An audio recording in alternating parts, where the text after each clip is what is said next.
Hello மக்களே, இன்றைக்கி நம்ம எங்கே வந்திருக்கோம் பார்த்தீங்கன்னா அப்டேட் ஃபேஷன்ற கடைக்கு தாங்க வந்திருக்கோம். இந்த கடை எங்கே இருக்குது பார்த்தீங்கன்னா திருச்சி தில்லை நகர் 10th கிராஸ் வெஸ்ட்டில் சன்னா ஹாஸ்பிட்டலுக்கு அப்படியே ஆப்போசிட் தாங்க இருக்குது. இவங்க என்னென்ன கலெக்ஷன் வச்சுருக்காங்க வாங்க உள்ளே போய் பார்க்கலாம். இப்போ நம்ம ஷர்ட் பார்க்க போகிறோம் ப்ரோ. நம்ம ஷர்ட் வைஸ் பார்த்தீங்கன்னா நம்மள்ட்ட எல்லா பிராண்ட்ஸுமே இருக்குது. Allen Solly, LP, Tommy, premium எல்லா பிராண்ட்ஸுமே இருக்குது. நம்மள்ட்ட ஸ்டார்டிங் ப்ரைஸ் பார்த்தீங்கன்னா 400லேருந்து இருக்குது ப்ரோ. இது எல்லாமே பார்த்தீங்கன்னா உங்களுக்கு வந்து 400 ரேஞ்சிலேருந்து இருக்குது, அப் டு வந்து 700 வரைக்கும் இருக்குது ப்ரோ. இது பார்த்தீங்கன்னா உங்களுக்கு ப்ரீமியம் ப்ரோ. ஆலன் சோலி உங்களுக்கு டேக்கோடு வரும். இது வந்து நான் ப்ரைஸ் வந்து உங்களுக்கு சொல்கிறேன்.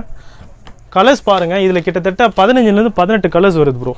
தென் இது பார்த்தீங்கன்னா நம்ம ஜீன்ஸு, இதுவும் பார்த்தீங்கன்னா 42 வரைக்கும் சைஸ் இருக்குது. எல்லாமே பார்த்தீங்கன்னா ப்ரீமியம் பிராண்டடு. ப்ரைஸ் வைஸ் பார்த்தீங்கன்னா ஜீன்லேருந்து லைக்ராலேருந்து நம்மளோட ஸ்டார்டிங் ப்ரைஸ் 650லேருந்து 1500 வரைக்கும் இருக்குது ப்ரோ. இது பார்த்தீங்கன்னா எல்லாமே பார்த்தீங்கன்னா premium T-shirts, popcorn, half sleeve and வாலா டிஷர்ட்ஸ் அப்படின்னு சொல்லுவாங்க. 200லேருந்தே ஸ்டார்டிங் ப்ரைஸ் இருக்குது ப்ரோ.